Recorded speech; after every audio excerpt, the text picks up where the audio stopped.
Okay, we're looking at the many dimensions of spiritual guidance.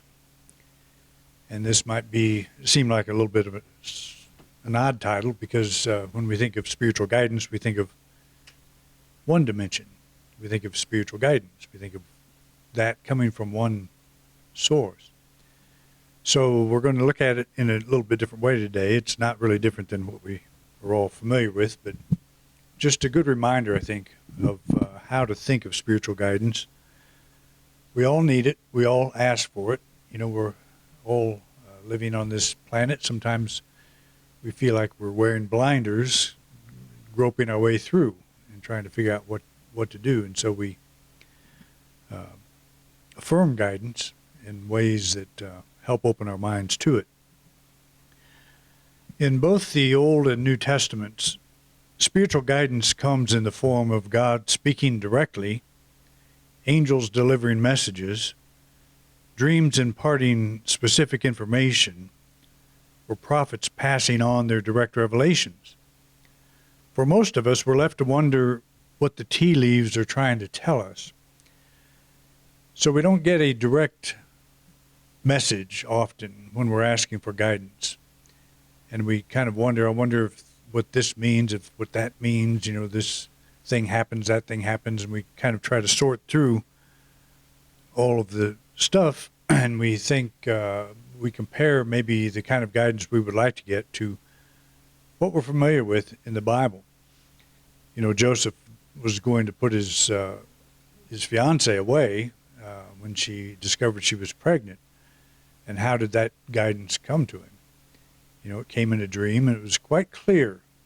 It even used first names and all of the things that we would like to get when we're saying, God, what do I do in this situation?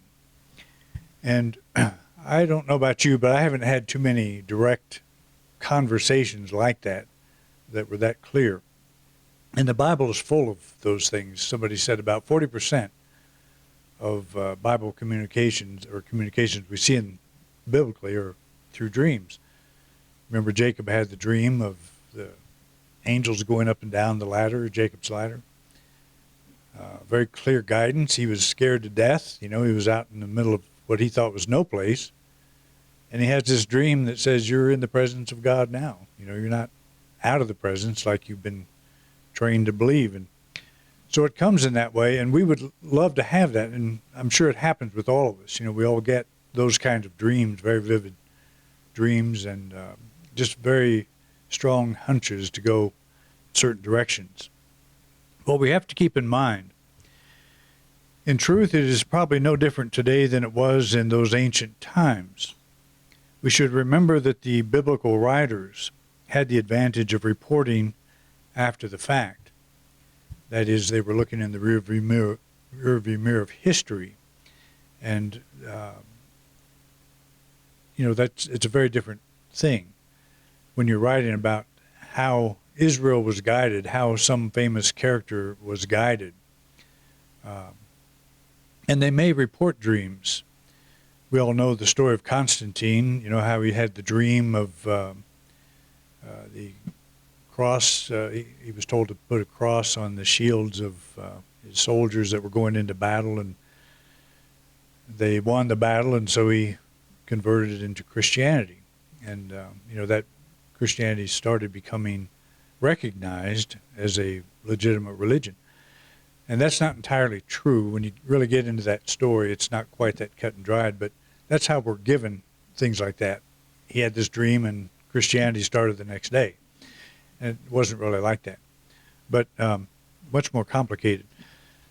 So I think you could probably take any of these biblical stories where guidance is just put forward in as clear a way as I'm talking right now. And but if you knew how it actually happened, you know, Israel wandered in the wilderness for 40 years.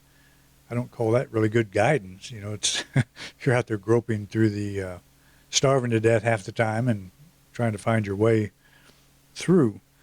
But, you know, you look back on the story, well, yes, they had to do that, you know, so they kind of fill in the blanks, looking in the rearview mirror of history and rewriting the stories. So when we already know how a situation went down, you can infuse your prophets, your dreams, your angels, and even God himself with the clarity that gets the point across. So we always keep that in mind. Any section of the Bible you read, you're reading after the fact. And so the writers, the prophets, the people telling the future and so on, Jesus comes out of the temple, and the disciples say, "Look at all these beautiful buildings." And he says, "You think they're beautiful now? One of these days they're going to be leveled." Well, that comes from Mark, who was written after the temple was leveled. It was a point in history about 70 A.D. The temple was leveled in 70 A.D. They do know that. Jerusalem was sacked by the Romans, and so the writers were probably still very raw from that kind of experience, but they were looking in the rearview mirror as they were writing. So what is clear guidance? This is the kind we would like to get, where God says, turn left at the next light. Is there such a thing as spiritual guidance? And if there is, why can't it be imparted in grammatically correct whole sentences like we find in the Bible? Of course, there is spiritual guidance, but it does not generally speak in clear, communicative ways. So that's what we always have to keep in mind, because you don't hear a voice, because you don't see a sign, because you can't tell anything's different from when you ask for the guidance, when you affirm the guidance. Doesn't mean something's not happening. And that's the technique we're going to look at today, and thinking of terms of guidance from multiple sources. We'll think of it as coming from one source, but multiple channels, and it can come in any way. And again, we can feel like we're still groping, as we're trying to figure out what this thing means or what that thing means. And it's a little like astrology or something like that, where, you see all these different things that could mean just about anything. And when you could read Nostradamus, whatever his name is, and people do, and look at things that happened today and connect it all. But that's been going on ever since he was around. It's been happening. So you see something happening. Well, is this a prophecy? Is it a prediction now coming true, or whatever? We look at our own lives in that way a lot of times too. It's not always easy to read the tea leaves. But one thing we can do while we're doing this, while we're seeking guidance, is say to ourselves, I've gotten here, and I've come through many places, I've come through many valleys in my life, and I have reached this point, I've reached this place, and I'm still standing, pretty much. And so that should tell us something. How many situations have you been in your life where you didn't think you were going to make it through, or it seemed like something very important was going to be taken away from you? Or what if that something important was taken away from you, and you still survived it, and you're still here saying, I am here, and I'm on to the next thing.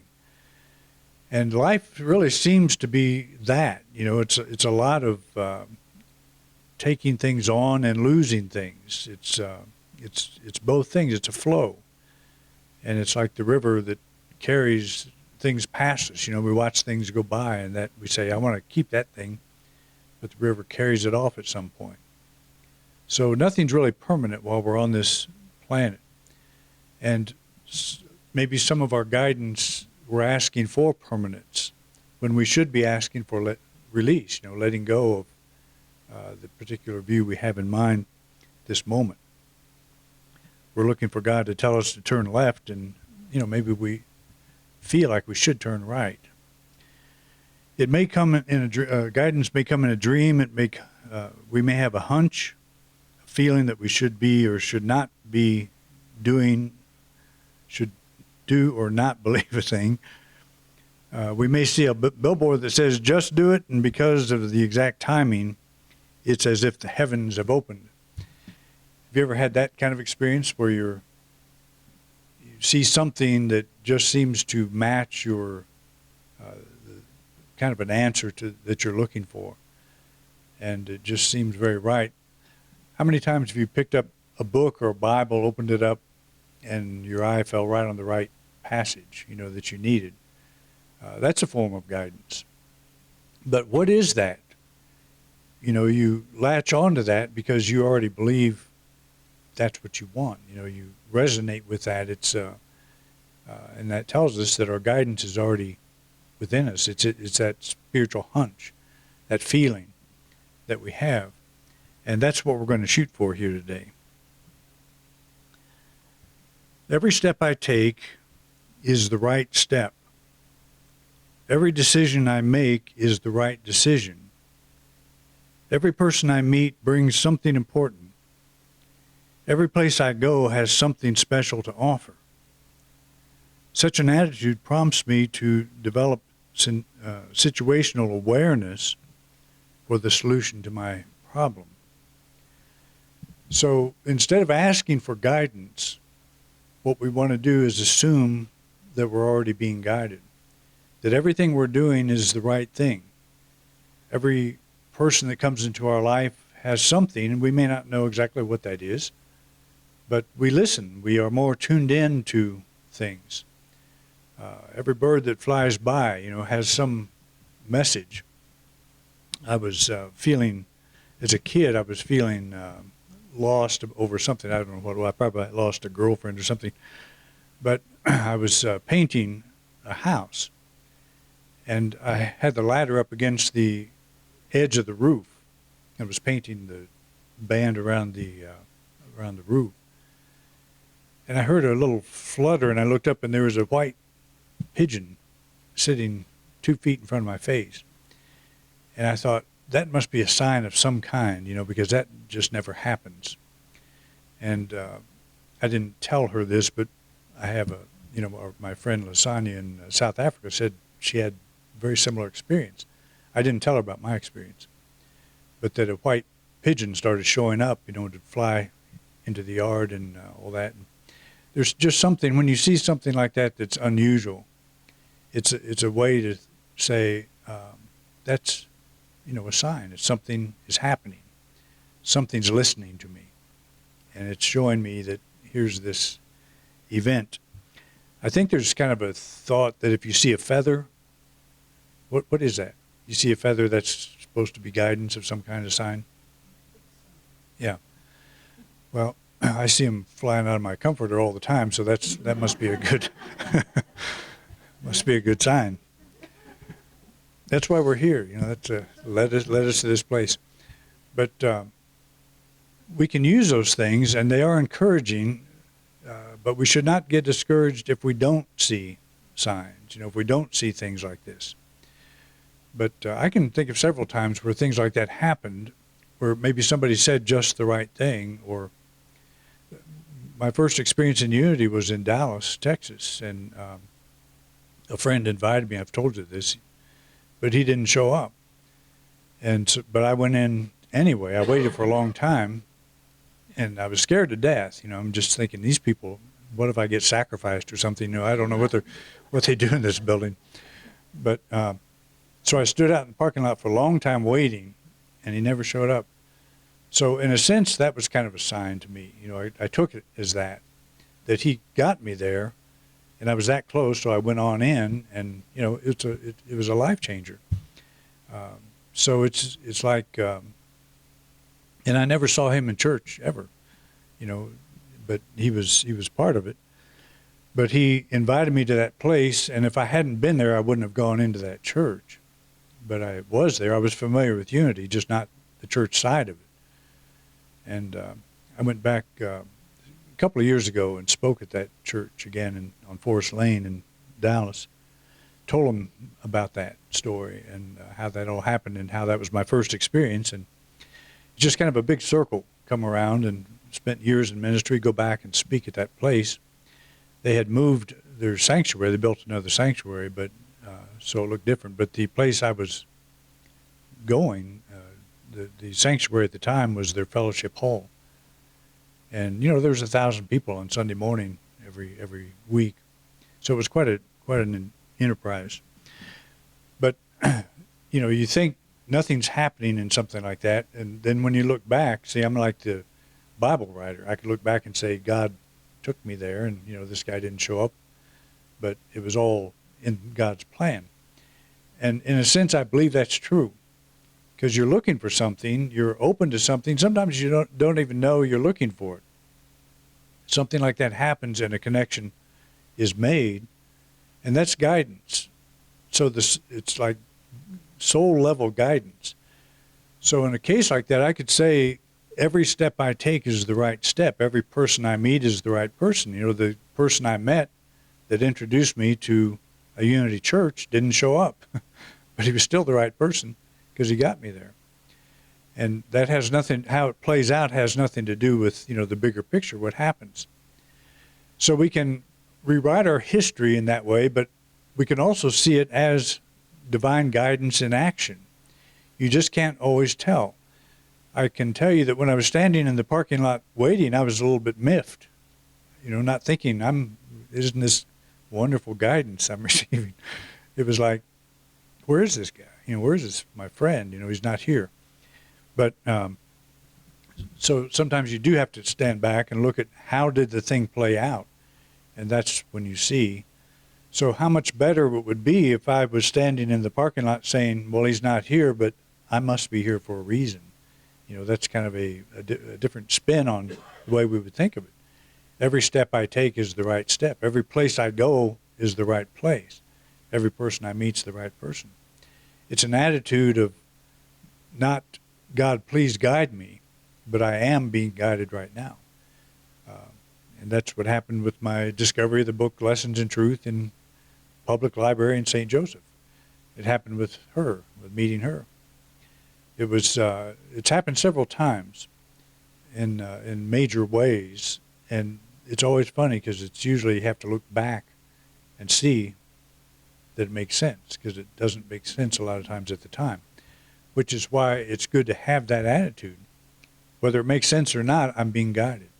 You know, just accept that idea, embrace that idea. It's that's how we found this place. You know, when I first saw it, very first time I saw it, I thought, not the first time I walked in. The first time I walked in, I thought there's some possibilities here. But you know, when you look at a whole list of places on the internet and you go visit a few of them, it's kind of gets discouraging, especially when the picture always looks so much better than the place. You know, the real estate industry are masters at doing that. But anyway, it's like you just assume you're being guided. You accept that as part of your reality, and then you kind of let the cards fall where they will. It's sort of like the old Hebrew casting lots. You know, it's like throwing the dice, and they believed that meant something. And there's, you know, people still do that to this day, where you cast lots, or again, reading tea leaves. I found that tea leaf picture on a site that tells you how to read tea leaves. So I thought, well, I'll get to that next week maybe. But it's that kind of thing, and you know, that kind of guidance. It's like the throwing bones down or something. It's how they fall and how you see them, how you interpret, and all that stuff. Well, why not just say, I am being guided now? You know, that we don't give ourselves that assurance that it's true. That's one of the problems. So we go to somebody that, you know, is a professional, whatever they do, reading tea leaves or casting lots. And there's more comfort in hearing from somebody else sometimes than when we are feeling very much at a loss. When we consider the wide spectrum of avenues through which the Bible tells us spiritual guidance is imparted, we get the impression that it can come through just about any avenue. And that's really the point I guess I want to get across today is don't limit it, you know, limit any sense of guidance. The psalmist, I think, says, be still and know, you know, that I'm God. That's the ultimate. When you can lay everything down and just go into a sense of receptivity and have the feeling that everything is in divine order, that I am exactly where I'm supposed to be, that all of this is working, and you get a sense of assurance. And when your mind is in a spin, that's a very healthy thing to do. because your blood pressure is probably too high at that moment, and you need to bring it down, bring everything down into the now moment, and that's very helpful. But what it helps us do is get out of the spin, get out of the what if and what do I do now and all the questioning, and just affirm what is. I am now being guided. I'm meeting, every person I meet's the right person. Every book I pick up is the right book. Every page I look at has something to tell me. That's outer forms, but what the outer form is doing is connecting to the inner.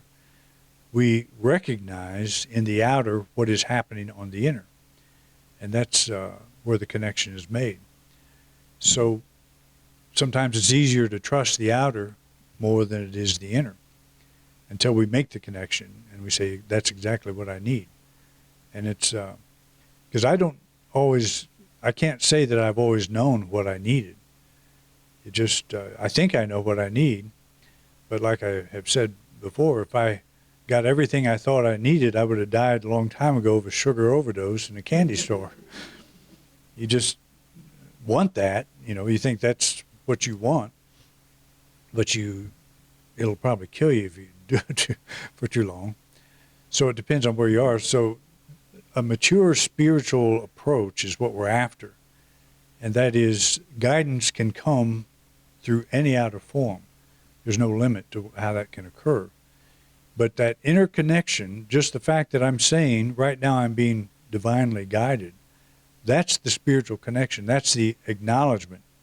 That's opening my faith to something greater than myself and greater than what I'm trying to work out in my life, that there's other possibilities. And while you're doing that, the very moment you're doing that, you might be in a conversation with somebody, or you might be driving down a road where something will happen that will get your attention in a way that it never has. I think I've told you before, I was going to the office one day. It wasn't this office, it was the other office, from another house that we lived in. But I was thinking, I don't know what I was thinking about, just getting to the office. But there was a man that was struggling with his wheelchair, his electric wheelchair, and he couldn't walk, obviously. He was trying to get up and work on his wheelchair, and he couldn't. I could tell he was struggling. So I stopped and helped him, ended up taking him home, getting another wheelchair. We drove the wheelchair back to the first one, to the dead one, and hooked a strap up to it. I got into the back one, and he pulled me to his home. And it was like the whole experience was something I was not counting on having. It'd be like the last thing in my mind and I was laughing at myself as I was behind him, and he kept looking back, making sure I was still there. And but it's that kind of thing. But it was a good. If I was worried or thinking about anything else, that took my mind away from that, and lifted me into something where I was actually of service rather than a burden on the universe.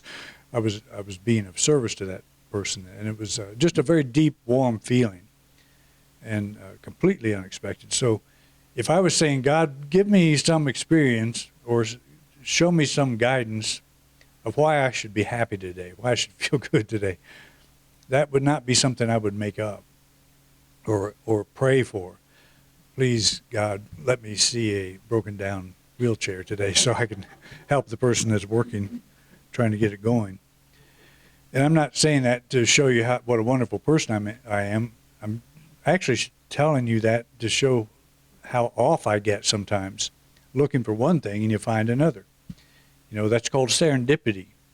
You're looking for something. I think it was young Saul that was out looking for his father's lost donkeys, and he was discovered by a prophet and made king. That's quite an unexpected, serendipitous experience. So when we're saying every step I take is the right step, every street I drive down is the right street, everything I do is the right thing, something will come out of this. And if nothing seems to come out of it, don't worry about it. You got another street to go down. You got another book to pick up. You got another billboard to read. There's all these things going on all the time.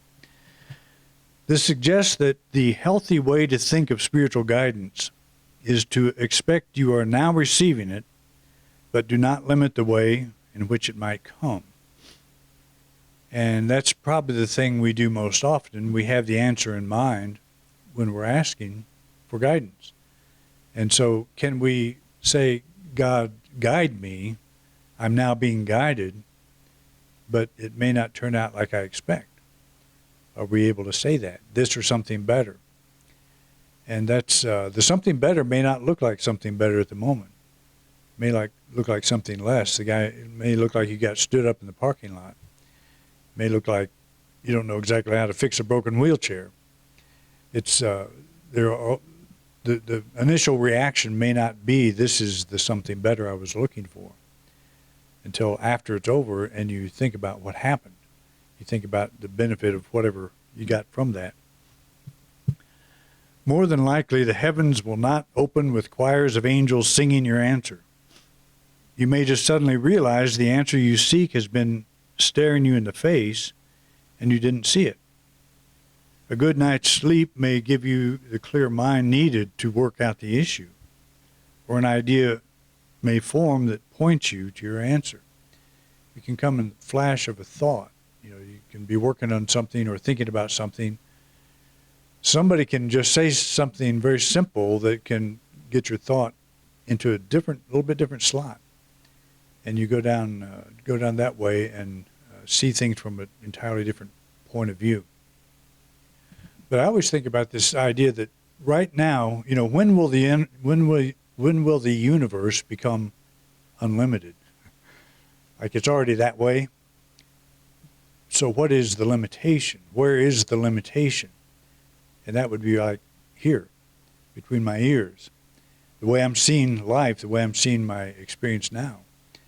So we don't invoke guidance. We accept it. We affirm it. And the reason we affirm it is to clear out what's between the ears. Clear out the way we're seeing life. Clear out the way we're thinking, and be open to that. Because most of the time, it's not going to come through trumpets and choirs of angels singing and, some very noticeable change. It can come very quietly in ways we're not even expecting. So the point is to relax and know there are many dimensions of spiritual guidance, and the right one is making itself known to you now. And that's what I would say if you're involved in something where you are uncertain. I know people that are going through, they're losing a loved one. That's a process that's occurring. There's others that are uncertain about what they're going to do with their future. People with pretty significant issues that are going on. So right in the middle of those, if we begin saying, if you're in one of those, you begin saying right now, I am in the right place. Because what do we normally try to do when we're in a place we don't want to be? We try to get out of it. But what if we say, I'm in this place, and this is the right place, and the right answer is now presenting itself? It's an entirely different mindset, because we're not saying to our life like the apocalyptic prophet, I don't like you, you're no good, we need to get rid of you, and something new needs to come in. We say, right as you are now, my life is perfect, and I am being guided. Thank you for watching this week's program. If you enjoyed this video, please share it with others. We want to reach as many people as we can, and we appreciate your help. We have many subjects in our video lineup, so feel free to take a look.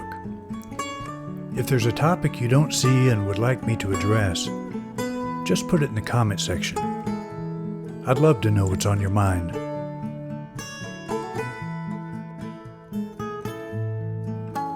Thanks again for your interest in Independent Unity, and have a wonderful week.